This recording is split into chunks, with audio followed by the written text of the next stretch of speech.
I'm Jyotsna. I'm Sam. And this is Happenstance, the podcast where we give our stance on what happens in a TV show or movie we haven't seen. And it's the holidays, everyone. 'Tis the damn season. I feel like we're in that weird time between Thanksgiving and Christmas where actually we're celebrating something totally different. We're celebrating Spotify Wrapped. Ah, yes. One of the more modern holidays. Yes. But people are pushing it in a holiday type direction. I know. And I feel like it's one of those things where, like, how much of it is subliminal advertising? I can't tell.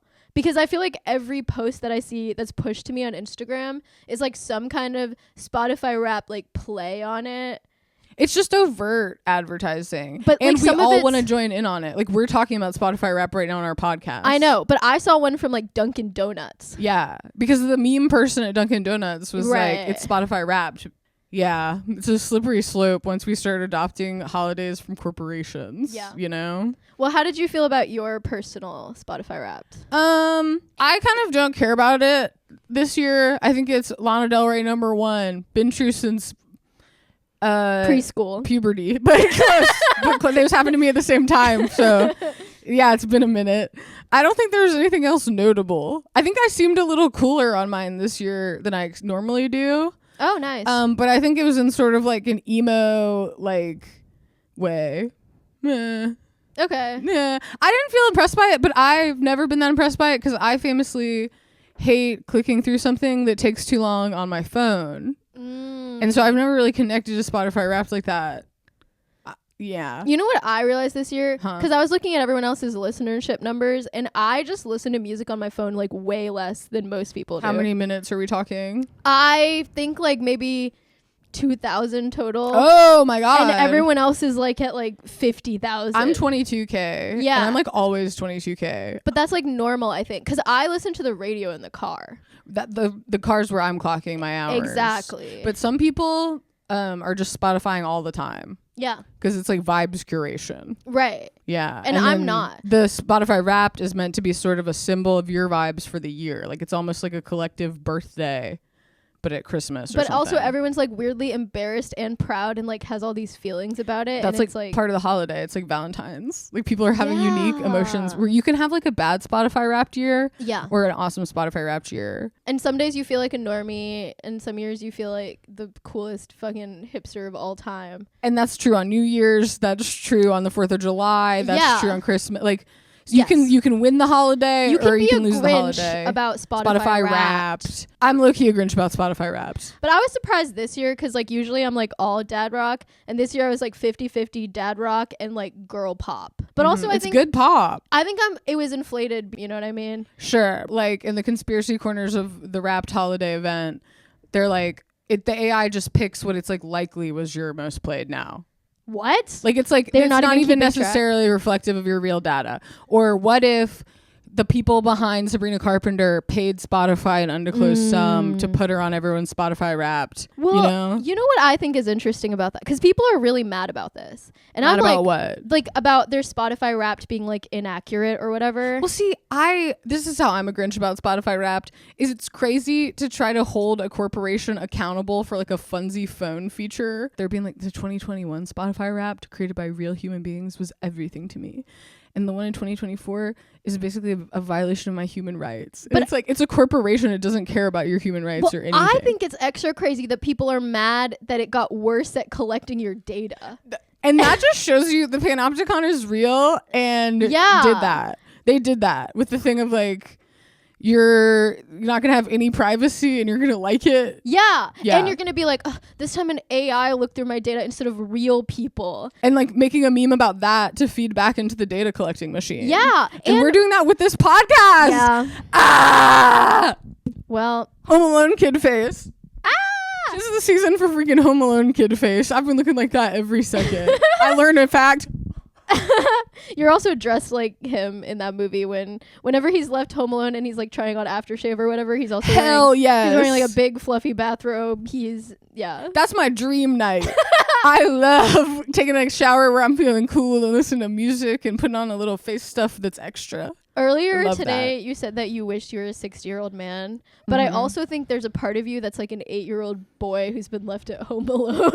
And then my third sector is businesswoman. And that's sort of something Data can't tell you that I'm just giving out for free. Is those are the 3 tenets of my personality. That's like you're Kevin McAllister, you're Catherine O'Hara, and you're not the Wet Bandits, but you know that weird sad old man that he befriends at the end? No! In that movie? That's What? That's low-key the plot of the movie. Everyone remembers the like tripping on Lego shit. Of course. But there's like a weird sad old man that he's really scared of at the beginning. It's like his neighbor that's like a Boo Radley? Yes, exactly. Okay. And then he finds out he's just a sad man whose family is gone and he's spending Christmas alone. Isn't that the dream though? Like, for real, isn't that so the dream? That's also what happens in the classic 90s movie The Sandlot, is they have like a weird scary old neighbor with a big scary dog, and then they connect with him and are like, this guy rocks, I'm trying to hang out at his house. Right, that's you. That's my dream. I'm trying to be the guy who rocks and the kid hanging out on Christmas. Yeah, and I'm getting introspective. The mom who leaves her child. Yeah. That's all you. That's all facets of your personality. Damn. Christmas wrapped moment. Like, that was a good read. Who do you feel like at Christmas? Who do you identify with in the Christmas canon? In the Christmas canon? Or general holiday canon? Oh my god. Well, today I'm like kind of dressed like Zooey Deschanel and Elf. I always forget about that. But your Christmas though, your Santa rather. Yes. Look at me just confusing Christmas with Santa. Take the Christ out of Christmas, am I right? Oops. She's an elf in that one. Yeah. And blonde. Interesting. Okay. That's part of my journey lately, as you know, right, is that I'm realizing that like even though I don't look it, I'm actually blonde. You're relating to the personalities of blonde women in the media. Yes. Such as Kristen Bell in that show with Adam Brody. Yes. And we watched Wicked together last week. We did go see Wicked. Yes. You were like, I'm Galinda. I know. And all my life I thought I was Elphaba, and now I realize I'm Galinda. You're also wearing kind of the Mean Girls outfit. Yes, I am. Of Christmas. Yeah. Which could make you Regina George, who's blonde, or 2 recent scions of Christmas movies. Lindsay Lohan, she's been in them a lot, and Gretchen Wieners. And you know what? All of that reminds me of our topic for today. Spotify Wrapped, ours as a podcast. Yes. So it's really about you. And every Christmas movie ever. Happenstance. We asked on our Instagram at Happenstance Pod 2 weeks ago for suggestions of what we should do for our holiday app. And then also on our podcast, we said we weren't going to listen to you guys and just pick whatever we wanted anyway. And instead, you did too good and we couldn't do anything except listen to you and do a plethora of the suggestions we were given. I think we actually did every single suggestion you guys gave us. Honestly, good suggestions because they ran the plethora of like movies old, movies too new to even have a comprehensive summary on the internet. Yeah, like old timeless classics, Hallmark shit, fan fiction. It's all there. Good job, team. I can't wait. Can't wait. Before we start, do you have any Spotify Wrapped wishes? What do you want to see here? I wish that one of the people listening is a handsome prince. Okay. Who's madly in love with one or both of us and is going to A, whisk us away, and B, be our angel investor. Okay. Mine's creepy. I don't know why I want this. I wish we could see who individually was listening to us and their address for some reason. I would like to see a Google map of where everyone lives. We could mail them something nice. Aw, that would be really sweet. That's my Christmas wish, is that we could mail you all something nice. That's like the opposite of mine. I want someone to mail us something $10,000 and a diamond ring. You're trying to marry our angel investor. That's so complicated. I know. I'm gonna veto. You can marry. What if you guys get divorced? And then he owns the podcast. I'm gonna create an ironclad contract. Okay. Where it's money only, not the rights. All right. Should we just jump in? Let's jump dive in head first. Okay. You guys are really gonna want to check us out on YouTube for this one. Yeah, we're gonna look at it live on video. You can see us. You can see the screen. We're using gamer technology to do this. Here we go. You gained plus 104% listeners. Look at us go. Wow. Doubling our numbers. And 200% streams increase. I don't really understand how those numbers can be like different. I don't know either. Ever wondered who your audience is? Desperately. Yes, every day. Okay, this is some key information. So it seems like most of y'all are in the 30 to 34 range, Right. 44% of you are in the 30 to Our 34. slight elders. And you had an other observation about this that it doesn't tell us on this. Oh yeah, on our other Spotify, our Like data our statistics. on that, it said that most of you guys are dudes. And from this, we can see most of you are dudes That are in the 25 to 25 to 35. or even 25 to 44. Yeah. What? That's who's listening to our feminist girl power. Right. What other adjectives would we use to describe us? Intellectual. Intellectual juggernaut podcast.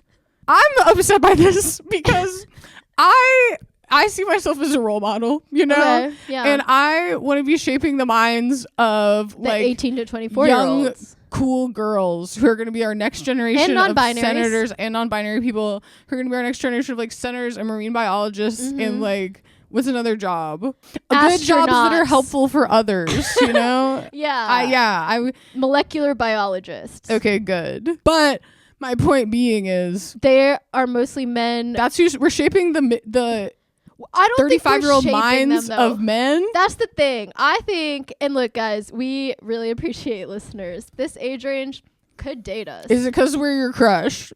Is what we want to know. And if so, I mean, I can only speak for myself here. Just text me. What if you get a text? I don't know. I would rather, like, you're not going to get me by listening to my podcast, I guess is what I'm saying. But you do want them to you're saying like take action. It's Christmas. Yes, take action. Make the proclamation. Don't just like sit behind crazy your for this Spotify. one. You're crazy for this one. What? But I mean, I don't know. I don't like this idea of a silent 30 to 34-year-old male army that I don't know about. Well, if they are, that's the Manosphere, first of all. And what we learned is our podcast is part of the Manosphere. I mean, I guess all podcasts are. As we learned from the movie Wicked, if there's a bunch of flying monkeys, better to get them on your side. Your fans have great taste, obviously. Well, duh. Tells everybody that. Fake. Suck up. I'm like, yeah, it's right. This one's interesting. Other than your show, they also loved. Yes, Intellectual Thinker podcast. Oh, just as I expected. Wow, how intelligent. Audiobook genres. This is... Now we're talking. Kings. Number one, political science. That's what I freaking thought. Right. This has always been a political podcast Number and two, a satire. Whoa, quantum physics. Number three, microbiology. Whoa. So specific. I am going to shout out, we also have number two, fiction and literature. Okay, literature. And that's real. That's us. And that's freaking real. Yeah. So. 3, biography, memoir, also us. Drive writing it every day. And so are you. And make it count. Well, my review on Spotify Wrapped is the same as my real review on Spotify Wrapped, where I was like, kind of took too long. Felt like a PowerPoint that I was being shown. I do, I'll admit, like to see other people's, like, on Instagram. But, like, maybe you guys, we should all just talk about what music we like more. Maybe we should do that thing in MySpace where you had to, like, change the song on your page, like, whenever you had with regularity. Maybe we should do that. Yes. But you have to. They force you to. Yeah. Okay, I'm going to stop recording on this thing. Okay. I feel like we got to end this segment now. Okay. With something that's, like, funny and perfect. Okay, Spotify, go off, girl. And that's our final statement on Spotify Wrapped. That's sort of the ho of what a read. Am I right? Wow. Okay, taking it back to 2021, when Spotify Wrapped was a real holiday. Yeah. When Spotify Wrapped meant something. Yeah. You know? We have to refine the spirit of Spotify Wrapped. Is there anything in Spotify Wrapped that we can take out to do a Keep the Christ in Christmas? Keep the pot. Keep the pot in Spotify Wrapped. Is pot in there? Yeah. Keep the real ass person in Spotify Wrapped, but it's RAP but abbreviated. It's a reach, but it's meaningful. Keep the if in Spotify. Maybe you did it. And I don't know what keep engineers behind Spotify Wrapped. Yeah. Keep your sense of possibility. That's what keep it is. Keep your sense of wonder and hope. That's what it is, though. And because curiosity. Like, when you find out that you are from Portland because of what you listen to or whatever, you're like, oh, this place that I've never even been to, but what if it speaks to my heart? And that's human ingenuity and creativity and what was the word you used? Go off, sis. I was actually going to try to use some bigger word and it just went into the other and I said, hey, I got just the thing to say, this Spotify Wrapped. Go off. Go off, sis. we've now come to the portion of the pod where we're going to do sort of a rapid fire back and forth IKUDK of each of the movies. And one of us will give our happenstance and the other person will do a mini reveal. All right. So our first suggestion was from @FutureDilfVerified. Great username. FutureDilfVerified said, do a fanfic of the Grinch, parentheses, because boy, is he thick. So for this one, we decided both to come up with what we would like to see from a fanfic of the Grinch. Yes. Mine involves the premise that he's thick. Does yours? Mine says he's also super hung in there.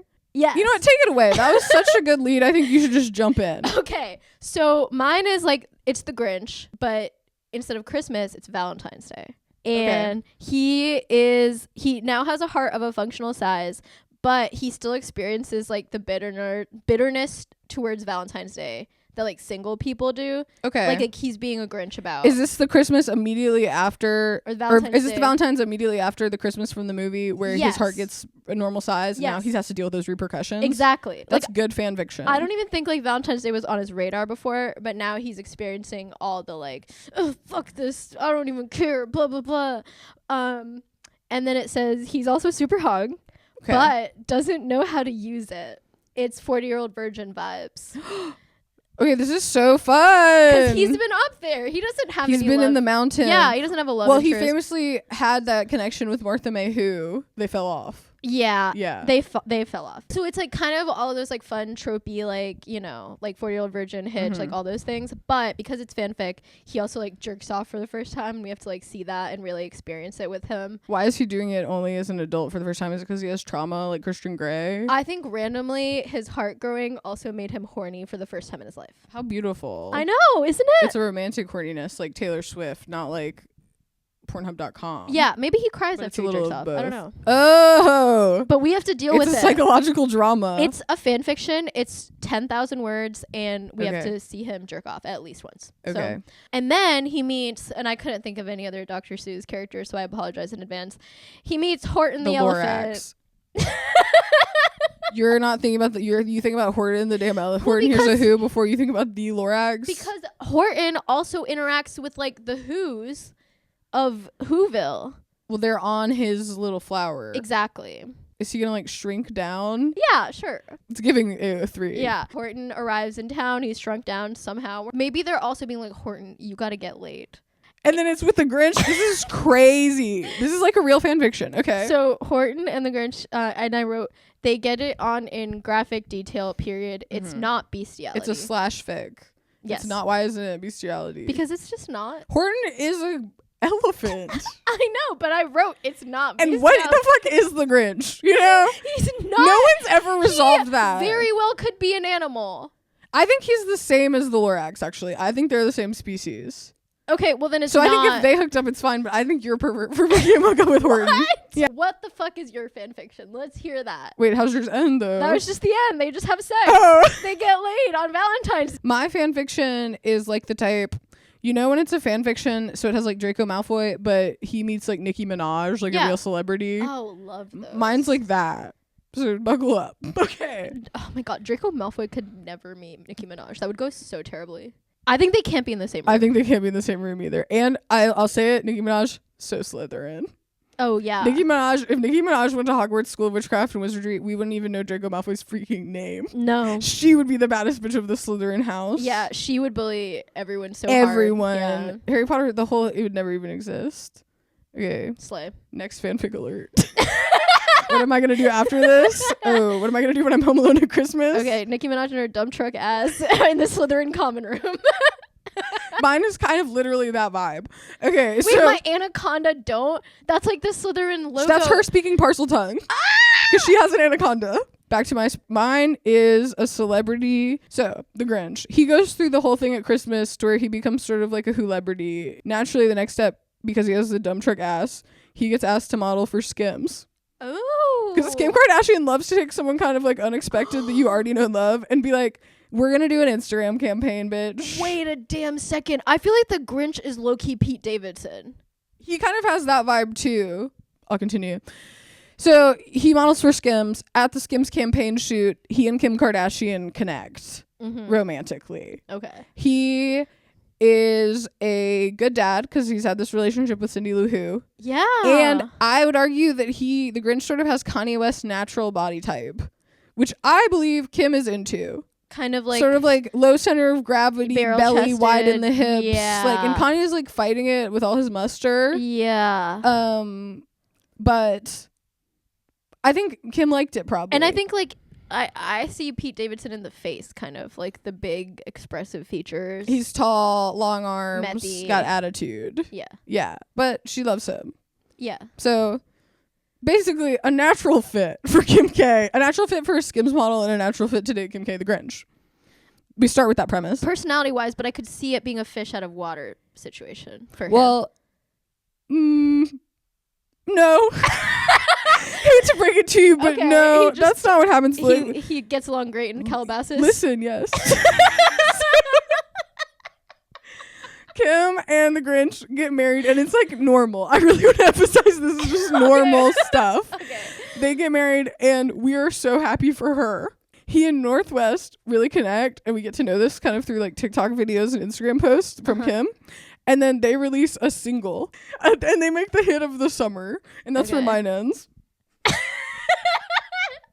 I feel like yours was written by like a horny, how old do you think you are? Like 16, 17? Maybe even 14. Young. Okay, yeah. so it's ham-fisted horniness. Yeah. Okay, mine's written by someone who's like pre-sexual, but is really like on Instagram. Oh. Like, oh, so it's sweet. There's no sex or anything. No. It's like sweet. It's just, this is my dream, is the Grinch and Kim get together and the Grinch and Northwest have a good single. I think there could be like 4 pages that are just like a transcript of Keeping Up with the Kardashians, but with like Grinch lines inserted in there. Oh, that sounds really good. I wish. Imagine the Grinch in an infinity pool. I can't. I can. I think you'd be normal in Calabasas. I can't believe you don't see that. No. I think you'd be so... In Whoville, everyone made the Grinch feel bad about himself and drove him up the mountain. I think in Calabasas, everyone would be like, hey, Grinch, at the Erewhon. Okay. And everyone would freaking accept him for who he is. He so looks like he would go get his nails done and get a blowout. Big sunglasses. Yeah. He'd probably have Sip a cool car. Coffee. Whatever. The Grinch is normal in Calabasas. That's the title of my favorite. I guess. I think mine's called The 40-Year-Old Verge Grinch. I can see it. Verge Grinch. Verge Grinch. Hell yeah. All right, starting on a high note. Next up, a true IKUDK submitted by @4 first names. We have the movie Krampus. Yeah. I don't really know what Krampus does, like in the true lore. What I want to say is that Krampus like nibbles your toes when you sleep or something. It would be I would like wear creepy shoes to and bed if I thought that was gonna happen. And that's pretty funny if you know Krampus isn't real and you're a parent and you're like, Krampus is gonna nibble your toes if you're bad, and then your kid is scared enough to sleep in shoes. You would think that's a great story to tell for years to come. That's a funny prank to play on your child. And that is why we need tradition. That's why we need holidays. Is so we have stuff to respond to in beautiful, unique human ways that shows the true meaning of Christmas. Like wearing your shoes to bed. The meaning of Christmas can be literally anything. Yeah. If there's one thing I want to say today on this podcast, it's that thing, but I think the important thing is to be talking about Christmas while you do whatever the thing is. And that's what makes something seasonal. Yes. It's just kind of shout out. Yeah. Shout out that we're doing this but Christmas style. It's Christmas, so you can say anything after that. Yeah. I mean, that's the best part about Christmas is like you can kind of act out in public a little, and if someone gets mad, you can be like, stop, it's Christmas. It's Christmas. Guys, it's Christmas. See, I've mostly felt that weaponized against me by like me being bad in public. And then somebody else is like, Sam, it's Christmas.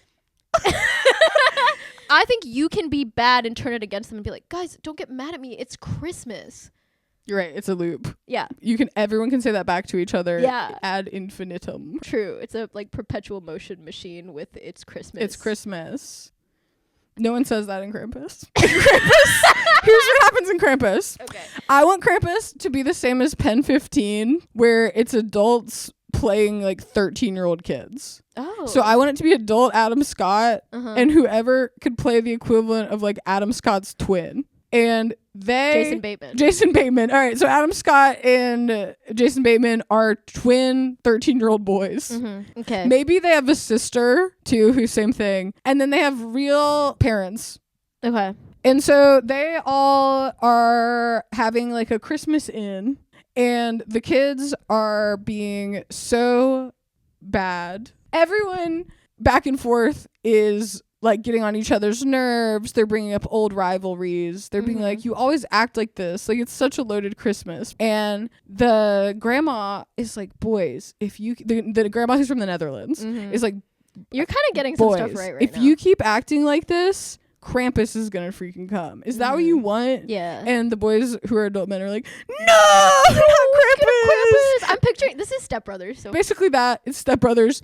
And then Krampus does come, and then it's like horror comedy blood spatter where like Adam Scott, brother and sister have to like kill Krampus, who's like a human goat kind of puppety guy. And that's my summary of Krampus. I think you got a lot kind of right. Hell yeah. So the Krampus is a demonic beast from European folklore who punishes bad children on Christmas. And so there's a dysfunctional extended family with one good kid, Max, who still believes in Christmas. But he writes a letter to Santa, and the rest of the family like bullies him, and it's like, you stupid little kid. So he is like upset, and he tears it up. Then they get snowed in. Scary. And Krampus arrives, and he starts picking them off in various... He kills them? He kills a child's family for real? Yes, he kills them in like holiday themed ways, like with like shattered Christmas ornaments and like sharp. Yeah. Threatening. He's fucking them up. He's bad. I think this is like gratuitously violent. Bad Krampus. Yeah. Okay. But the grandma, like you said, knows what's up. And she says that this happened, the same thing happened to her when she was a child. That's crazy. I know. But they're being terrorized because like somebody basically lost their holiday spirit and like summoned Krampus. And like that's Max, because he believed in Santa and then he tore up the letter. He had a bad attitude. Yeah, exactly. But then the Krampus just kills them all. Oh. But then Max wakes up on Christmas morning because it was all a dream. Or was it? Because then they find like the Krampus's Christmas ornament or whatever, and then everyone's like, wait, we all remember what happened. And then there's a weird trippy ending where like the Krampus is sitting in like some, I don't know, I'm imagining it outer space, but I don't think so. And he has all of these like snow globes with all the like little families that he's like toying with. Yes. But it's like, it's random at the end.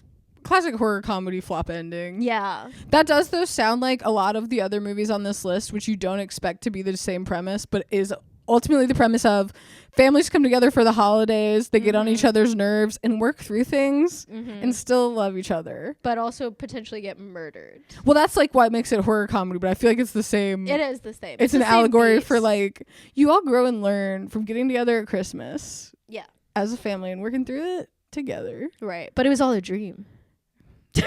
Whatever. I know. All right. Our next rec is from @Ryan from LA. Really chic username. Their recommendation was This Christmas. Surprisingly good. Okay. So I feel like I couldn't get enough from just the title This Christmas, so I looked at the poster. I see huge reveal from the poster. I did too. Yes. So it appears to be a lovely black family, except who is featured prominently in the front of it, but Chris Brown. I remember this movie coming out. This movie's a Chris Brown vehicle. That's crazy. I didn't realize that's what it was called, but they're putting the Chris Brown in Christmas. Also, I was surprised because Idris Elba's in it, but he's like standing all the way in the back. Because it's the Chris Brown project. The Chris Brown project. Ryan from LA, you're crazy for this one. Yeah. And I was like, okay, I am afraid that Chris Brown is going to be like lovable in it. He is. Great. Well, it's Christmas, duh. So the whole family gets together. I said maybe like the matriarch grandma just died, so like the next generation's in charge, and they're kind of like, oh, how do we make a ham? I don't know. And it's stressful. And that's like heavy and tender and fun. Yes. An opportunity for new growth. And an opportunity for hijinks. And the dad's boss has been invited over to like impress him or something. Sure. So it's like, you guys all have to behave because Mr. Peterson's here. And they can't. No. They can't do it. This crazy family can't do it. They can't. And I think there's going to be one of those gags that, okay, I'm going to be honest, I love when like everyone accidentally gets high and all the kids they, accidentally eat get the bad high. cousin's brownies or something. Okay, fine. And I think Chris Brown plays the like kind of bad older cousin. But I think it's like a for all ages kind of movie. Yeah. Like I'm picturing like the classic sitcoms. There's adult drama, kid drama, teen drama, laughs, yes, tears, all of it. Yes. The like, stuff of life. Yeah. And maybe like one of the aunts like brings her boyfriend that no one likes and like just the classic stuff. That's what a lot of these Christmas movies are about, is like a dinner table dramedy. Yeah. Like I like that scope for a movie. It's like interpersonal problems instead of like the galaxy's gonna be destroyed. Right. Like, yeah. That's what I'm picturing. It's like, can they pull it off?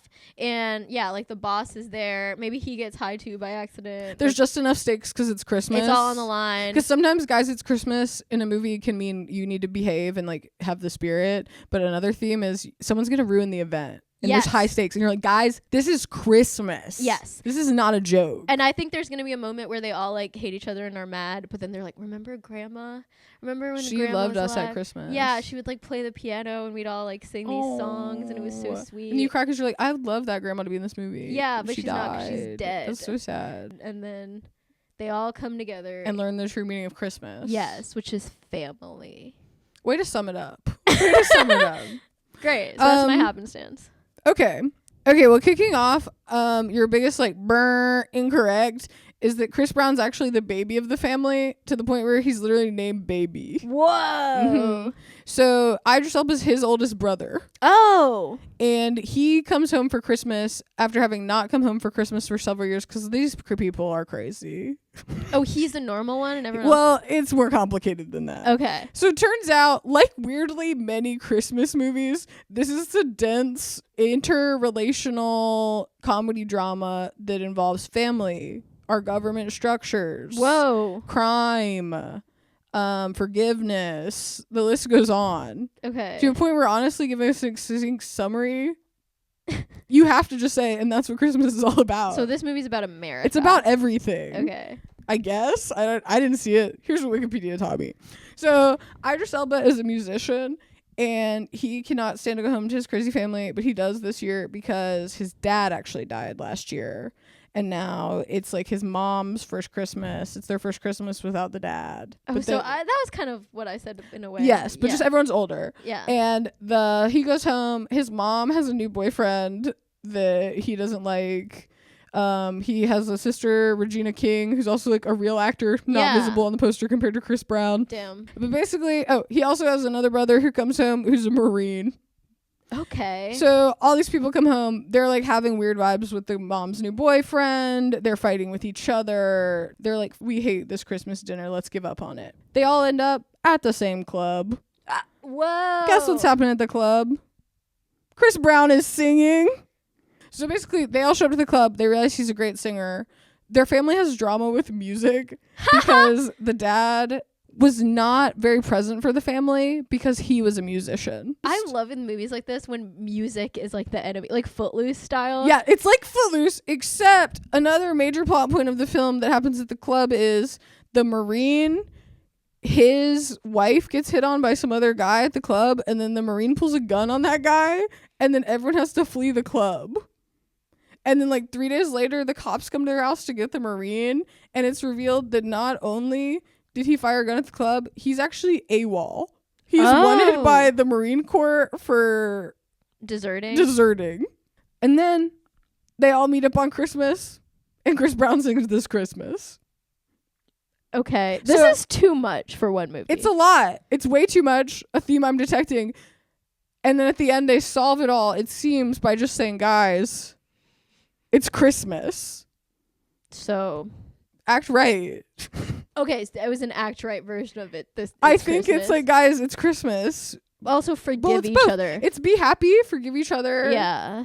Fill in the blank, you know? And allow music into your lives. It's Christmas. It's Christmas. And they do. I think it's in case funny. you're worried. Yeah, it's funny whenever they're like, music is evil because our dad was a musician. Like, that doesn't even make sense. No, that's not a real thing that happens, I think. No.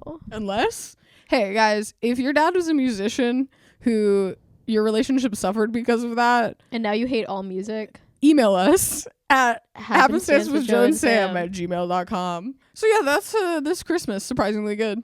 Okay, well, I don't know about the surprisingly good part, but then again, Wikipedia doesn't really. No, I could be painting a picture. It's, hey, Ryan from LA said surprisingly good. And now from Ash F. We got several submissions from Ash F. The first of which is Best Christmas Pageant Ever, which is in theaters this very year. What do you think happens in that? All right, so yeah, this is a new movie. I again looked at the poster. It stars Judy Greer, who I support, plus a bunch of kids. And then I saw a flaming Christmas tree. So basically what I surmised from that is I think this is going to kind of be like the movie Theater Camp, which I enjoyed. I did too. Except with elementary school kids trying to put on a Christmas pageant. And I think Judy's like the drama teacher who's also going through a divorce and her life's falling apart. And she cares about this like way too much. And I wrote, she pushes the kids to the freaking edge. And also damages school property, and I think she might even get like briefly arrested or something.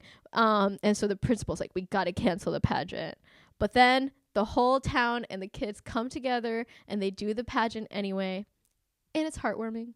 And you're like kind of close, but what you're missing, the theme of the movie is bad kid Christmas pageant, except it's being funded by like a Christian propaganda organization. Whoa. And the book itself is from like the 70s. It's based on a book that we read a lot in school growing up. Oh wait, you've read this book before? I have. And it's a play that they do in South Mississippi. Like this is like a big Christian work. Oh. And what it is, it's a big Christian work because it's like this lady did something. Okay. Wait, this is like ultimately pro-Christian though? Yes, but like it's complicated. And I don't remember to what degree or if it's going to change in the movie because of who's funding it or what. Okay. But I just happened to like over this information while I was like researching it. But basically, so the plot of the movie is it's the 70s and it's set in a church for the church Christmas pageant. Okay. And there's these bad, dirty, unwashed, neglected 10 kids who are like famous in the town for being the worst kids in the world. And it's like funny. And the way they're the worst kids in the world are edgy for the 2000s. Because it's the 70s when it was written. So the kids like smoke and drink and cuss. And they're like 10 and they smoke cigarettes. Well, I wonder if they're going to do it like that. I don't know. Okay. But they're like 10 and they smoke cigarettes. They're so giving bad Santa, bad kids at Christmas. Okay. They're the worst family ever. And they're neglected by their mom who has to work several jobs because, again, a dad abandoned them. Christmas movie type theme, I guess. So they send the kids to church because they give them free food there. And the kids are there on the day. They're like, who wants to be in the Christmas pageant? And the kids are so bad that they like bodily injure and bully and silence anyone else who wants to be in the Christmas pageant to where they take all the roles in the Christmas pageant. Wait, is this you said it's a true story? No, it's like a jokey, like sweet Christmas book. But basically, they take over the Christmas pageant. It's all narrated by like a good kid at the church who's like, it was crazy when they took over the Christmas pageant. They were spitting. Like kind of and they're doing funny, bad stuff. Okay, like the Gremlins. Like the Gremlins. They're kind of bringing a Gremlins energy to the Christmas pageant. And they also do stuff. They're doing hashtag Christianity Revealed type stuff, at least in the book, where they don't know what happened on the first Christmas. So the church views this as a time to teach these heathen kids the story of the first Christmas and better them. And they're like, and so then the innkeeper didn't have a room, so he made them go out to the stable. They're like, that's actually not that nice that he sent a pregnant woman to the stable. He should have been kinder to them. And then the people in the town are like, wow. He could have been kinder. The Herdmans, the children are kind, not because of the theology they've been taught, but because they're just kind and their sweet little souls also have potential. And we like learn that as they're bad, but also poke holes in things we've been taught forever. This is like how all Christians act when they're like, wait, you don't believe in God, but you don't like rob banks all the time? It's about learning that. Okay. It's about learning that. But I'm just saying, these kids are bad. I clearly remember being in 4th grade and being like, a 9-year-old is throwing cigarettes in someone's eye? Like they're doing crazy shit. And then people are still able to be like, to learn from them about how to be sort of a better person for Christmas themselves. Wait, and so who would Judy Greer be? I'm sure there's like a church Christmas director still. Okay. And there's the neglectful mom. Okay. And Lorelai Gilmore is also in it. So that's like 2 of the same type kind of women. I'm seeing one as being the church director and one's being like an involved parent. Okay. The next one is Carry On. Craziest How are you even supposed to know that's a Christmas movie? The title. They're taking the Christ out of Christmas hard on this one. They're taking the Christmas out of Christmas. Well, movie. this is a Netflix movie, so that makes sense. Yeah. Okay. I will just get ahead of this and say there's not really a summary of this one yet. So all right. Well, good thing I made up the best summary ever. Nice. I was actually inspired by this one. Okay. So I think this movie is called Carry On for two reasons. The first is that the song Carry On My Wayward Son plays into it very prominently and victoriously. It does. Weirdly, that song could kind of be a Christmas song. And we're going to learn that in this. Yeah. And then the second reason is because it's going to involve birds of prey in a quirky way. Oh, like Carry On. Yeah. So here's what I got cooking. Is it's sort of indie late night movie vibes and starring Danny McBride. Okay. As the bad crazy son of a mall Santa who also raises falcons. Like he's the weird quirky guy in town who runs like a fly a falcon on your arm business. Yeah. And then has odd jobs like being the mall Santa as his dad. And Danny McBride's like can't stop freaking drinking beer and is just being a problem in town. He's a bad Santa. And it kind of he's a bad Santa. I invented bad Santa on this one. But it kind of has like I think the same energy of the movie Hot Rod where Andy Samberg is trying to like challenge his stepdad for dominance. It's like that. Okay. And at some point I think Danny McBride and the dad sing a rousing rendition of Carry On My Wayward Son at karaoke. Oh, so he's literally the when they wayward like heal son. their relationship. Okay, he's a wayward son. He's also Santa, and he has falcons. And the dad is, and the dad also in the movie says, "Is Carry On? Is that a bird of prey or is that what they eat? I don't remember. I think they eat it. I think Carry On is like rotting meat or whatever. So at some point in the movie, the dad brings him out to like the falcon pen, and Danny McBride's doing the Danny McBride thing where he's like, "Oh, Dad, I don't want to be at the falcon pen." And the dad's like, "Too bad, son. You have to learn how to feed the falcons." And he throws the nasty meat to the falcons, and Danny McBride's like, "Oh, what even is that?" And then the dad says, "It's Carry On, My Wayward Son." Wow. That is one of the worst puns I've ever heard. And I like that you based an entire movie off of it. I did. I think it would be a good movie. There's also, I made up another fun part where there's this girl of his dreams in town. Oh, I don't know who's I was going to play ask her. you. Maybe Anna Faris plays her. Like kind of, and she's like nasty and available. She works at the bar or something. And Danny McBride has to woo her by Christmas because if he doesn't, part of the plot is that Danny McBride's supposed to play Santa this year because the dad can't because he threw his back out or some shit. Okay. And the dad's like, "You can't do it. You can't. I don't trust you." And part of the thing is that the mall Santa, to open the Christmas ceremony, has to do like a weird kind of sexual dance with Mrs. Claus. And if he doesn't get a girlfriend to do it with him by the show, he has to do it with his own mom. And he's like, "I don't want to do that sexy Santa dance with mom." And the mom's like, "It'll be cute. It's not sexy." And like that's like part of it. Oh my god, that is so good. That's kind of like the Rick and Morty episode where Jerry thinks he's gonna fuck his own mom. That's a good episode. It's also like the thing where in mother son dances or father daughter dances at weddings, sometimes they pick a song that you're like, this has sexual undertones. Right. And you're like, do they know that? I like that he can't just do it with some girl about town. It has to be a girlfriend. And it's a stupid movie like that, and the dad's making dictates that are like, you can only do the Santa dance if it's with someone you love. Yeah, it's gotta be. If it's someone you made love with. Like, they're just acting like that in this movie. Or your mom. Or you have to do it with your mom. Yeah. Because I love her, and she's like there's a stupid logic in this movie, but it's fun. It's unexpected. I love the idea of Danny McBride having to be Santa. Like, that's a really good casting. I think he'd be awesome as Santa. Yeah, but also Santa. like kind of bad. Yeah.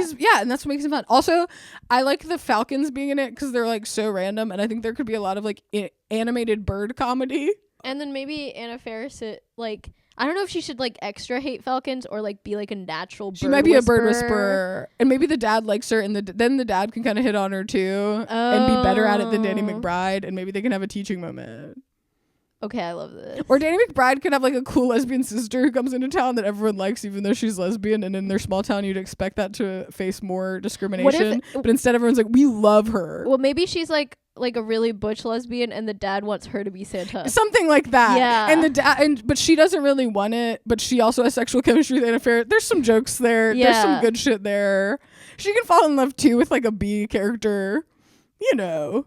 This has a lot of potential. Yeah. That's nothing like the real movie. Maybe she actually can't be the mall Santa, even though her dad desperately wants her to be, because like she has a really good job.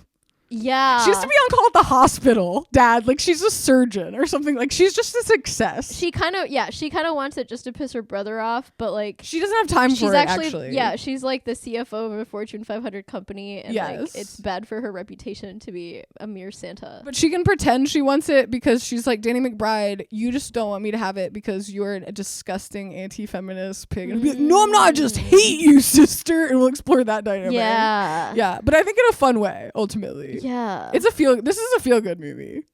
Just in case you were wondering. It's about the true meaning of Christmas. It's about the true meaning of Christmas. And this one, the true meaning of Christmas, is something I can get behind. Falcon. So what do you got? Okay, well, I think actually this movie has nothing to do with the true meaning of Christmas. No! And I like that you went in a pun direction with carry on, because it's not actually carry on, it's like carry on. Like baggage. Like luggage? Yes. That makes so much sense in a Christmas context, especially a Netflix Christmas context, but it literally never even occurred to me. So, wow. In a nutshell, because the nutshell's all we have, right? We don't have the nut. We don't it's have not the out. nut. We merely have the shell. So, okay, a mysterious traveler played by Jason Bateman.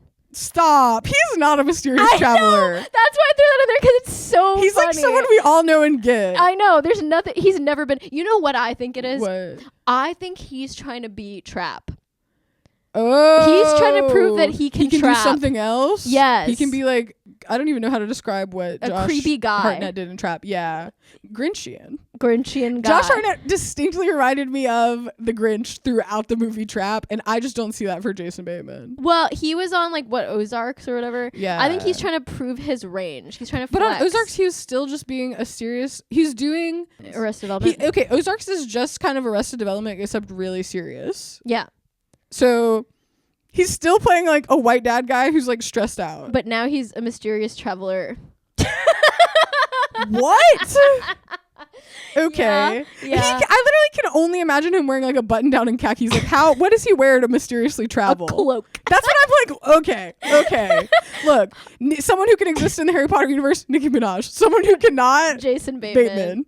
Fact. Nikki is the proper. She could be in any mythical universe. I think Jason Bateman could be like the Muggle Prime Minister or something. Okay. Continue. Okay. So a mysterious traveler blackmails a young TSA officer. What? And the TSA officer is played by Taron Egerton. Okay. Is this like a serious movie? Yes. What? To let a dangerous package slip through security and onto a Christmas Day flight. This is like a stopping a bomb movie? Yes.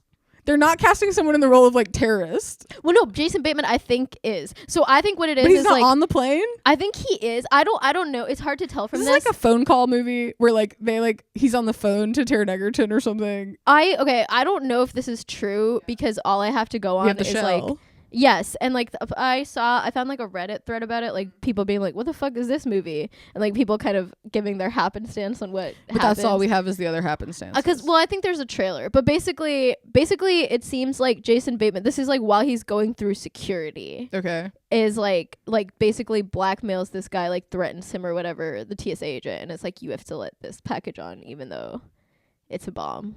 Netflix. It's coming out on Netflix. I'm so disappointed. I know, and I'm sure it's gonna at the end like kind of be about the spirit of Christmas or something. Like I'm sure like everyone on the plane is like, I gotta get home to my family before Christmas dinner or whatever, and then like he saves them and they're like, yay. But that's high stakes.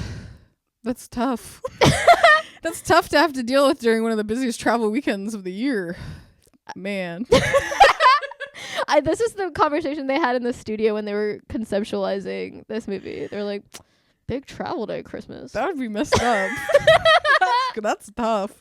That's the problem, is Jason Bateman makes more sense playing a guy who's being like, that sounds tough for them as like in an office than he is the mysterious traveler. Or I think he could be on the plane being like, excuse me, what is that commotion? I need to get home. Yeah, that would be a good role for him. Yeah. But what if the guy on the plane who's acting like that created the commotion all along? Mind games type situation. I know, but I just don't think he can pull it off. You know what? Guys, I'm announcing, I think I'm going to watch this movie.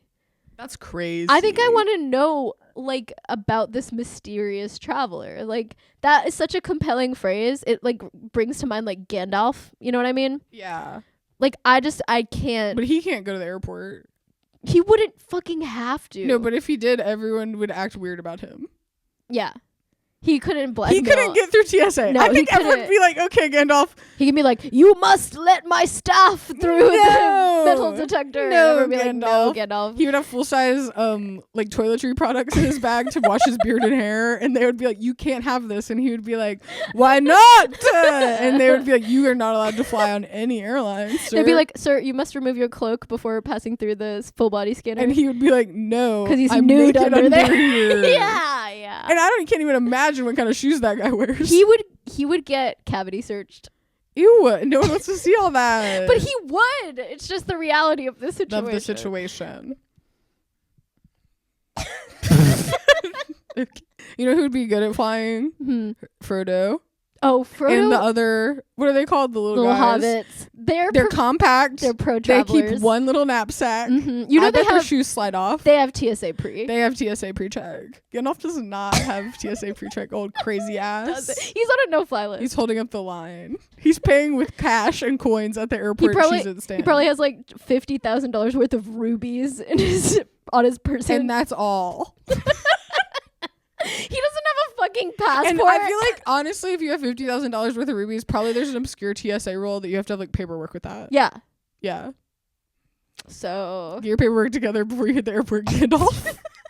And put on some damn yoga pants under your freaking cloak. Like, be like, get your Birkenstocks, get your socks, get your yoga pants and your hoodie. That's not his vibe. You know it. He's never set foot in a Lululemon. No. Okay, before you go to the airport, sis, go to Lululemon, Gandalf. And like, you know when you have like really long hair like that, like they search your hair.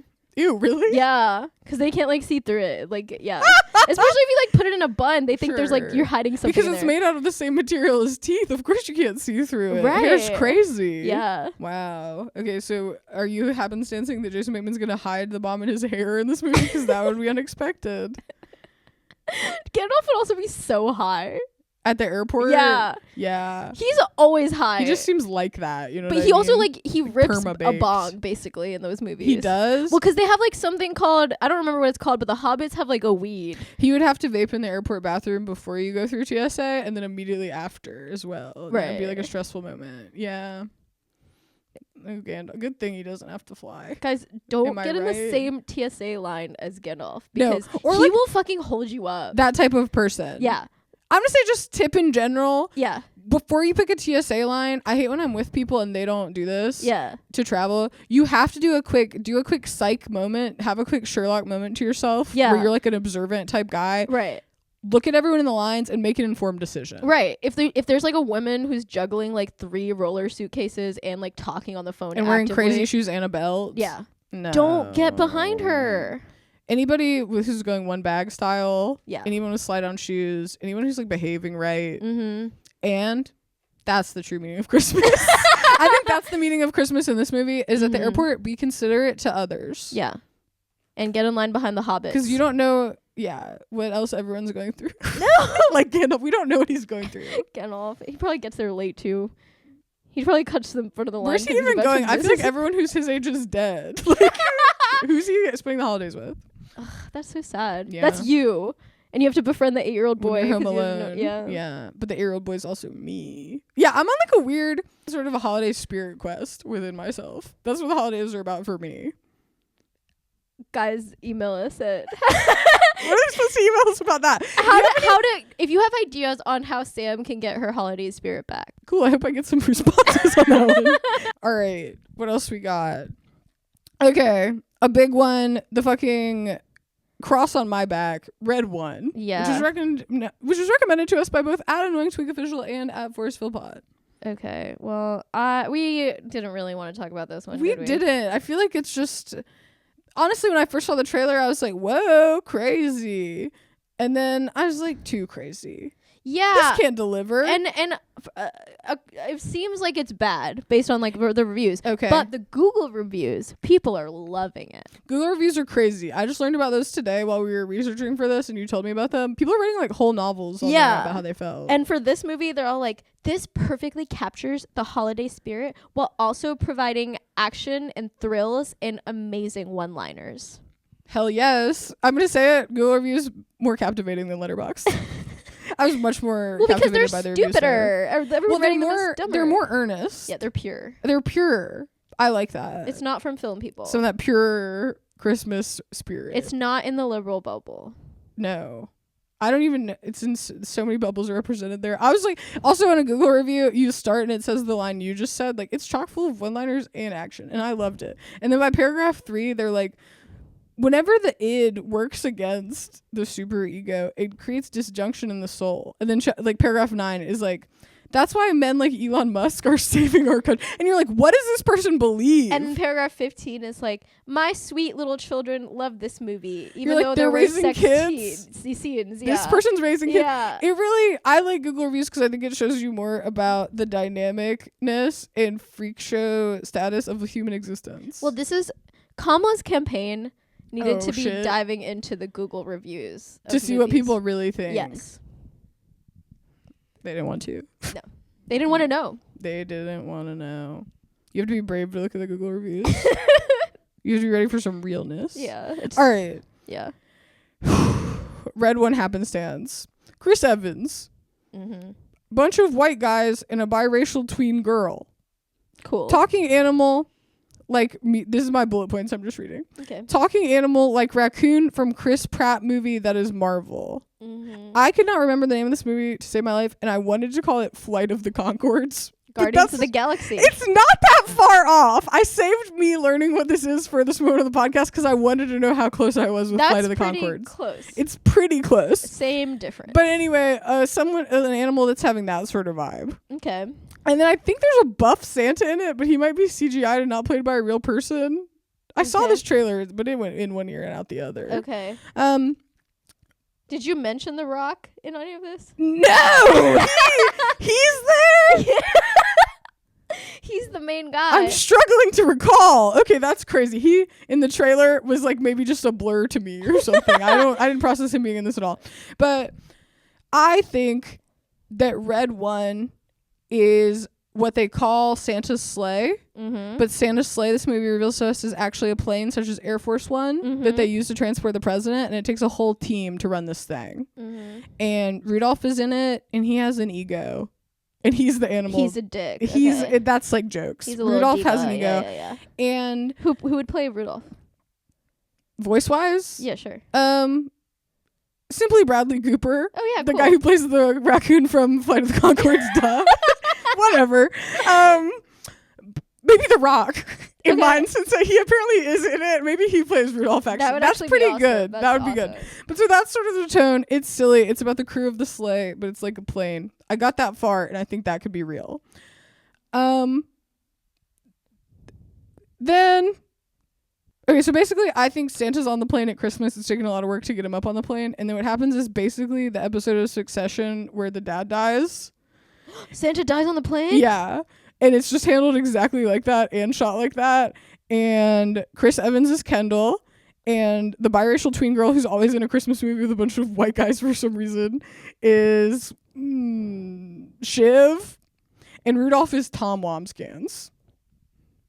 Sounds like a slam dunk. And it's like I think it's a dense drama, and they have calls about like stakeholder it's just like the Succession episode, and everyone's like, what the fuck was that? So it's about like who's gonna take over from Santa is the undertones. Yes. Okay. But in a slice of life sort of way where it's like stuff is more inferred. It's really an artful piece. It's like things are being shown, not told, and you're like, this is freaking peak cinema. No, that's really interesting because like the implications of like, can Rudolph be Santa? Is it discrimination to suggest that Rudolph can't be Santa? And we're like dealing with all of that, but not in a heavy-handed way, in like a really nuanced way that shows like the reality of the situation. That sounds really fucking good, dude. Thank you. It was.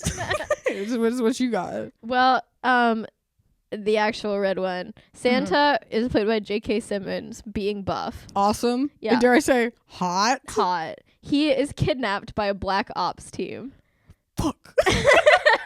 Damn it. And The Rock plays the head of North Pole Security, who has to get Santa back with the help of a dirtbag hacker guy played by Chris Evans. Chris Evans is playing a dirtbag hacker at this time. Yes. That's and crazy. He's like bad. Like he has like a son that he's estranged from and like divorced. It's and, a son? Yeah. What I really thought is that the tween girl should be Chris Evans' daughter with someone who's out of the picture. I'm pretty sure it's a son, but I gotta be honest, I didn't really read That's this okay. The kid. And then they eventually realized that the Santa was kidnapped by Gryla the Winter Witch, who's played by Kiernan Shipka. Of course, it's a freaking young woman. Yeah. That they're demonizing. Yeah. In Red One. A freaking course. And J.K. Simmons, being buff, is victimized by a little girl. That's giving Manosphere. Mm-hmm. That's giving Joe Rogan's podcast influencing the election.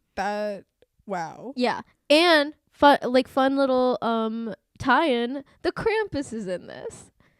Hell yes. Okay, wait. Who's Krampus? What's Krampus up to? Krampus just plays Santa's brother, who like they've been beefing for a long time. So everyone's like, Krampus is probably behind the kidnapping too. But I think Krampus just ends up like kind of helping them towards the end. He's a good guy. Yeah. The problem is Gryla the Christmas witch. Right. That stupid bitch. Typical. She represents like climate change activism and like, everything. Really? No, in my imagination. Okay, I hear you. I hear you. And eventually they save Santa, and the dirtbag becomes less of a dirtbag. The Rock was thinking of retiring from being head of North Pole Security, and at the end he's like, no, I'm going to keep working. So this is a pro-work movie. Pro-labor movie. I bet though at the North Pole you do get like good benefits and hours. Maybe. I don't know. He seems pretty harried. He's harried about it. Well, okay, Santa, what's the point of being so damn buff if you're this easily kidnapped? Yeah, that's embarrassing. Riddle me that. I'm sure he like beats people up and stuff. Like this movie should have that happen in it. But yeah, and I do think it's probably really bad, but I think the idea of a Black Ops team kidnapping Santa is funny. Like that did. Yeah, it's a strong start. That brought me a little smile to my face. I'll say this one did capture minds. Maybe not hearts, but minds. People were like, what's that about? Yeah. Yeah. And it flopped, but can't do anything about that. No, it's not our job. No. Hell no. All right. Hell no. Next one, submitted to us by @ConComBoo. Thank you. Is Nosferatu. And on this one, all you have to say is big things coming. Mm-hmm. Stay tuned. All right. Last one from @Forrest Philpott. Megalopolis retrospective. Great. The people wanted it, and for Christmas, here it is. Okay, I'm doing the guessing on this one. Yes. And what I know about it is that it's very long, and a lot of people think bad. And all over the place. So judging by the theme of the year, which in my opinion with like the new Joker movie and Wicked is musicals. Okay. I want Megalopolis to be a musical. That would be cool. And I know Adam Driver's in it. I think he's doing like boring sci-fi things like using a hollow screen, but then he randomly like bursts into song. And about what? Just life in the city. Yeah, like the gritty realities of the future or whatever. In Megalopolis. Yeah, in Megalopolis. And I think he takes an elevator into outer space or something, whatever. Okay.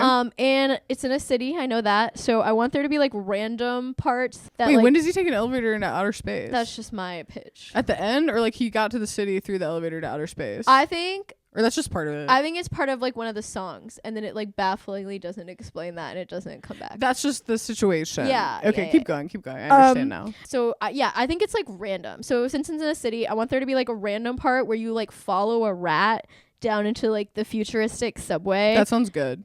And then it goes to like shops and restaurants, and then the rat gets brutally murdered in a rat trap, and then we really sit with that.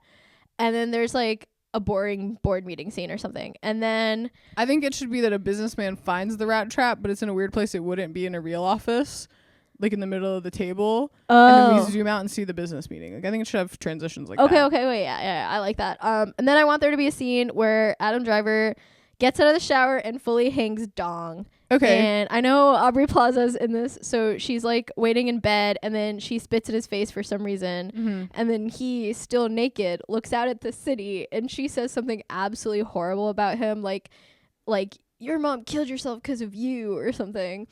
And then he slams his fist on the window. Mm-hmm. And just like gazes out at the city, and then it cuts back to the dead rat. Yeah. And then a heeled boot steps on it as the first beat of the next musical number. Oh. Wow. And you thought it was a different dead rat, or you thought it was the same dead rat that was in the boardroom, but this is actually a different one. Yeah, because it's a big city. There's a lot of rats. We're all dead rats, man. Yeah. We're all dead rats in the city, and then someone sings about something else. Like, okay. Yeah. As we already kind of discussed while kicking this around, people are hating this. Are you done with your summary first? Kind of, yeah. Okay. Much. So people are hating this, and I think you made a movie that does sound like most people would hate it, but as you earlier said, I would probably like it. And based on the summary you just gave, I think I would like that. That sounds like a good, interesting movie to me. Yeah. That's so up my alley. I think it would be a great movie to watch while really high at 10 a.m. Okay. And then be like, what is happening? Yes. But you're along for the ride. Yeah, and it sounds like it's considering ideas. It's psychosexual. It's a commentary. Mm-hmm. It's kind of like gross and edgelordy. There's full frontal nudity. Aubrey Plaza's in it. Mm-hmm. It's about sci-fi, fantasy, future, and songs. Yeah. I loved when you said the outer space to the elevator thing. Like when you said there's an elevator in outer space, I was like, what? And then what? Like that sounds good to me. And when you said, and then something unrelated, I was like, yes. I love this sort of film. Whatever that says about me. Okay, well, I tried to write a movie that I would really hate. So okay, and it's the movie that it sounds like I would get a kick out of. Mm-hmm. Yeah, and that's Megalopolis. All right, interesting. I think you probably are not that far off base in terms of like beats and themes, kind of. Mm-hmm. But it's a lot more dense than that. Oh, I can't wait. This is one of those types of movies, which I think we recently touched on this in Magic Mike, where it's like about bureaucracy and forms and like paperwork. I think this movie's gonna have some of that. Okay. It is about government. It is about family. It is about sex. It's like... It's about Christmas. I was about to say, that sounds like Christmas to me. I was shocked whenever Megalopolis, which is the only not Christmas movie on this list, felt so similar to Chris Brown's This Christmas. Yeah. To, honestly, that movie Carry On. Yeah. Name a Christmas movie. Rudolph the Red-Nosed Reindeer. Megalopolis is looking like that. Okay. That being said, all right, there's a lot to explain. Okay. And I'm going to say before I get into the summary, I read this whole ass summary. I'm on board. Yeah. I'm going to watch it. Okay. All right. I'm like excited to watch it. I thought all I knew about this is someone told me that it was boring and it was about a guy in a spaceship thinking about stuff. That you love that. I know. I said, what the hell? Why didn't I watch it then? Yeah. And then I learned what the guy's thinking about. Yeah. Awesome stuff. All right, let's freaking go. Okay. I'll watch it and report back how I actually feel. Okay. So, Francis Ford Coppola, mm-hmm. he made this movie. He's been trying to get this movie made since the 1980s. What? And it's a film drawing parallels between the fall of the Roman Empire and the future of the United States. That's thematically relevant. It's so fucking relevant. By retelling, get this intellectual moment, the Catilinarian conspiracy from ancient Rome in a future New York. So he tried to make this movie in the 80s. They said no. He tried to make it in the movies. They said no. He tried to make it in 2002 or 2000. 9/11. Too relevant to 9/11. It's one of those movies where it's about everything. They couldn't put it out here 9/11. So he keeps trying to make this. And then it got made last year. And it's got to be because someone said, prescient. But also people didn't like it. That's interesting. It sounds pretty like heavy-handed. Okay. But I think it's so interesting that he came up with something that seems like gag about what's happening in the future in the 80s. Yeah. And that now what he made up feels so relevant that it's like eye roll. We get it already. We're in the fall of Rome. Okay. Which is crazy. Right. I'm on board. All right. So, okay. Wait, go ahead. What were you going to say? Nothing. He's just been thinking about our... And he, like, was right. He's thinking about our political future 40 years ago and being right about it. And that's pretty sad. And it's very sad, but it's cool for him. Cool. Slay. I'm almost like, did he make this up last year and is telling everyone he made it up 40 years ago, so it sounds like that guy's prescient. Well, without knowing really what happens in it, I know that like a lot of the critique of it is that it's like really scattered and like parts of it just feel like they have no payoff. And wow, just like real life? Well, wow. I was gonna say that to me sounds like he threw in some extra shit that's like relevant to the now, but then didn't tie it all together with his original ideas. I can't weigh in on that at this time with the summary. Okay. But I could watch it and maybe see. Great. Okay. The main guy, okay, I guess I should set the scene. So New York City is New York City, but it's called New Rome. Oh. And this is a thing where it's like a mix of future shit in America and the Roman Empire. Awesome. Okay. And it's dominated by an elite group of patrician families. And they're super wealthy, and then everyone else is like poor and suffering. Okay. And in this universe, there's a guy named Caesar who I think is kind of a fancy man. He's an architect. Okay. And he develops a new material called megalon that can be used both to like build a building and repair a human skull. This and is it's like sounding plastic. Sounding like some Marvel shit. Well, no, it's like he invents plastic. Okay. And it's a real commentary on like whatever. I'm not gonna like defend it without seeing it. But when I was like, oh my god, a guy invents plastic in this, I was like, this shit is going in. Oh my I god. got hype when I learned a guy is inventing a new building material in You this. literally sound like a crazy film bro who loves Ride or Die for this movie. I'm on a spirit quest for Christmas. I can't help what is happening inside me. So anyway, this guy, Adam Driver, also known as Caesar, invents what is this material called megalon. In addition, he secretly has the ability to stop time. What? Mm-hmm. How? I'm going to keep reading this. He treats his superpower as a metaphor for the artistic process. When Caesar stops time, everyone else remains frozen. Uh-huh. Ready? You want to keep going? Despite Caesar's worldly success, he's fallen into alcoholism. Cool. Years earlier, his wife mysteriously disappeared, and District Attorney Franklin Cicero prosecuted him for murdering her. This sounds like a parody. Although he was acquitted, he remains crushed by guilt. Blah, blah, blah, blah, blah. So there's a lot going on. Okay. This feels like there was like a parody true crime podcast thing. Like this feels like that for like a film bro movie. Well, I think but I think it's like, in reading it, I was like, this sounds like a really actually relevant satire of our world. Okay. And maybe I'm the film bro, maybe I'm not. I feel like it's more a relevant satire of film, not of our actual world in reality. Well, it's probably kind of both. Life imitates art. And I say this because it also has one of my favorite things in movies, pop stars. What? Didn't see that coming, did you? No, because that's random. Because guess what? A real thriving society has pop stars, bitch. Francis Ford Coppola recognizes that. And the pop star, so Caesar's wife died. It's like, did he kill her or did she commit suicide or did something else happen to her? Mm-hmm. He's thinking about that, you know? And at the same time, he has a mistress who's jealous of the dead wife he pines for, who's a TV host named Wow Platinum. Yes! Okay. So Yas Well Platinum. Anyways, Well Platinum is like over him, only caring about his dead wife, so she leaves him. They go to a televised event.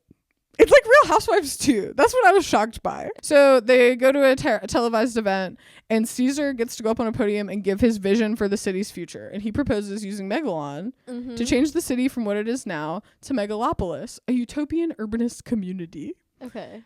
But meanwhile, the mayor says they should actually just turn the whole place into a casino for better tax revenue. This feels like a movie that BoJack Horseman would star in. Yes! That's also up my alley.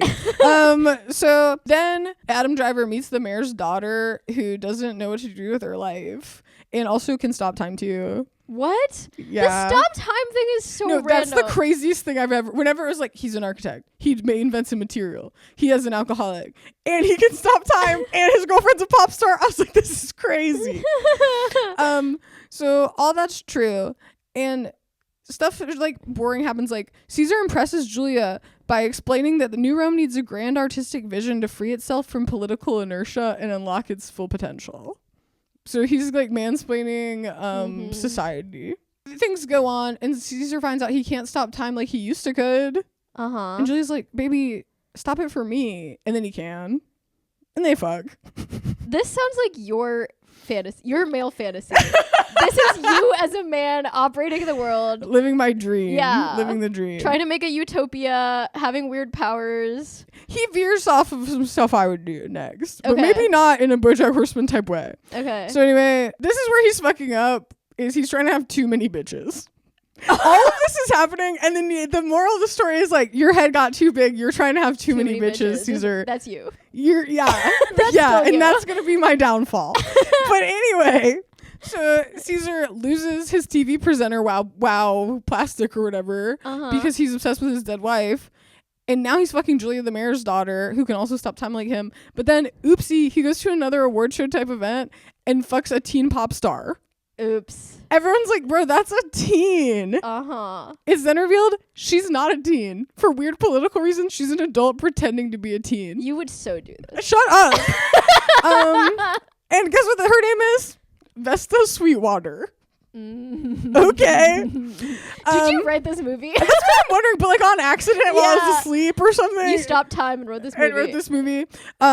But I also like the details it has in it, which is that Vesta Sweetwater, the pop star, appeals to New Rome's puritanical sensibilities by promising to remain chaste until marriage. So she's doing what Britney Spears did in the 90s, even though that's not her real life. And pretending to be she's a teen fucking toxic people like Caesar. So interesting about how America values purity culture and youth. Oh my god. While also destroying women who have to bend to these standards. God damn. So yeah, right now I'm hella on board, but then in the back of my head I'm like, a guy did do it, so what if it's like the same way that maybe hypothetically I could be into like poor things, but then I watched it and was like, this sucks. Yeah. Time will tell. We'll see. So then the mayor or somebody puts out a sex tape of Adam Driver fucking the teen pop star, ruining both their reputations. And this leads the mayor to condemn him. So he gets canceled, I guess. and it says, this is drawn from the real life Catalanarian orations. Or cancellations. Have you ever heard of that? The Catalan. No, I don't. It's the Catalanarian cancellations. I didn't want to click the Wikipedia link to learn what that was because I was like, I don't care. Let's give a happenstance on that next time. All right. Next time we're gonna do happenstance, the Catalanarian orations. Great. All right. So they put out the sex tape with Caesar and the fake pop star, who's a fake teen. He gets arrested for being a statutory rapist. But then, who discovers that Vesta's being fake underage? Julia, who Caesar's also sleeping with and proclaimed his love for, even though he's cheating on her with the teen pop star. So she's in a tricky spot.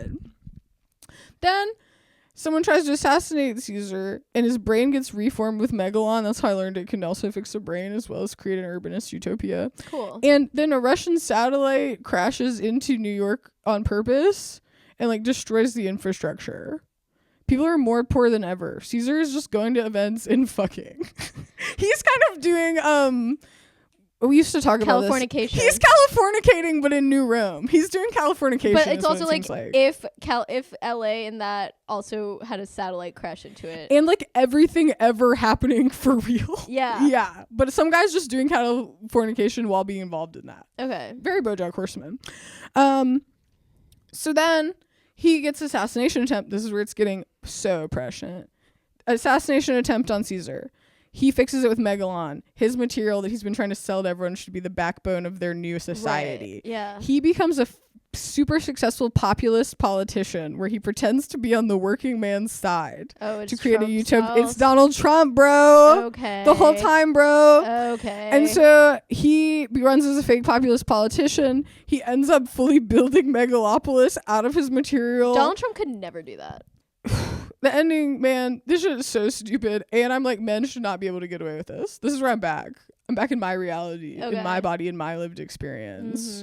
But am I sort of like, if you could get away with this as a woman, slay? Yes. Yeah. And that's a societal danger we're talking about lately. Well, yeah. I mean, that's every Fox News woman thinks, what if I too could get away with this? Also prescient. Yeah. I want to say it about Kamala Harris too, but K-Hive will come for you for that. But and yeah, she didn't get away with it. Sucks. And that sucks. Yeah. And we have to admit that. Yeah. Even though what she was trying to do was also bad, it sucks that she didn't get away with it. Yeah. And some other fucking dude could. The same dude. And that's who how I feel already about got this away with movie, it. I think, ultimately. Who already got away with Yeah. it.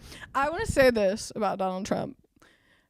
On Thanksgiving, my dad was like, why does Trump continue to get this spray tan? Because everyone's made fun of his being orange for the whole time. Mm-hmm. It looks bad. Yeah. He shouldn't get the spray tan.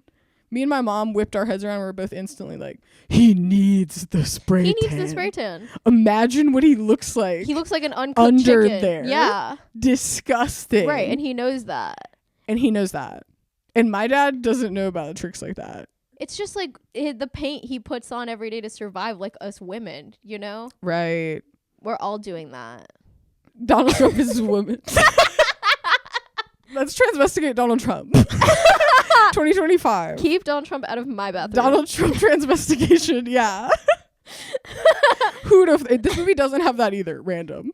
With everything it has in it, you'd think it would have transvestigation and Christmas. It and does podcasting. Not. And not yet. When I make my Megalopolis, honey, right, we're covering all of it. With the satellite randomly crashing it. That's 9/11 too. This movie I know. really has it all. And it's like talking about like Russia 9/11. Prescient. But anyway, all this shit happens. And then the guess what? The wealthy's still wealthy and the poor are still suffering. Worse than ever. Wow. Because of Caesar. And him and the fake pop star teen have a baby. Gasp. And guess what? That baby can stop time. What was the point of the time stopping in this? Guess how the movie ends? It stops time. The baby stops time. So what was the point of all of that? I think there was no point. I think you enjoyed just the like Wikipedia summary, but if you went to a theater to watch this, I'd be pissed off. Yeah.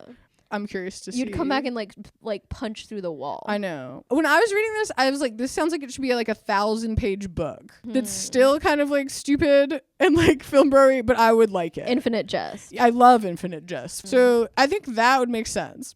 As a movie, I'm dubious. Yeah. Maybe I'll watch it and share. You should watch it and please report back. All right. To be continued. Megalopolis retrospected. Megalopolis. Who would have thought? This wasn't even a retrospective, really. This was a perspective. Retrospective. Perspective. A perspective. A perspective. It's a happenstance. That's what we do, baby. Bitch. Well, on that note, we're gonna get to our final segment. Predictions. Jyotsna, what do you, when you look into your purple happenstance crystal ball, see on the horizon? This whole episode has been about, our listeners. Sure. So this is about this whole episode. Yes. This is about you. Like you listening. Yeah. 2025 is going to change you in ways you cannot even imagine. Whoa. It's going to leave you gasping for air. In a good way or a bad way? I'm saying it neutrally. Okay. But it's kind of both. You're going to laugh so hard your stomach hurts. Oh my gosh. You're going to cry about people you don't even know yet. This is beautiful. You're putting the if in Spotify Wrapped. And at the end, you'll be like, this year I was truly alive. That's awesome. So get ready, you listening, for 2025. Wow. All right. Mine is that I think Donald Trump and Chapel Roan are soon going to interact. Cool. Have they not already? I think weirdly not. Wow. But it's coming. It's coming. Basically, mine is that last Donald Trump presidency, he was constantly trying to talk to Taylor Swift and fight with Taylor Swift. I think now the female pop landscape has opened so wide and they're all having something to say. That it's gonna be Donald Trump Charlie, Donald Trump Sabrina Carpenter, Donald Trump Chapel, Donald Trump girls we don't even know yet. Yeah. Girls from next year. He's gonna keep inviting them to the White House. And they're gonna say no. Yeah. And it's gonna get bitchy. Yeah. That's my prediction. Wow. Well, guys, happy holidays to you and Yeah. yours. If you liked this episode, give us a shout. Tell a friend. Review us. Subscribe on YouTube. Whatever. It's Christmas. It's Christmas. If you made it this far, we are gearing up for the 2025 that's gonna make you feel alive. If you have any ideas for things we should cover, let us know. Drop it in the comments. Sometimes we listen to you guys. That's what this whole episode is about. Yeah, the podcast is we talk, but also we listen. Well, ho ho ho ho ho.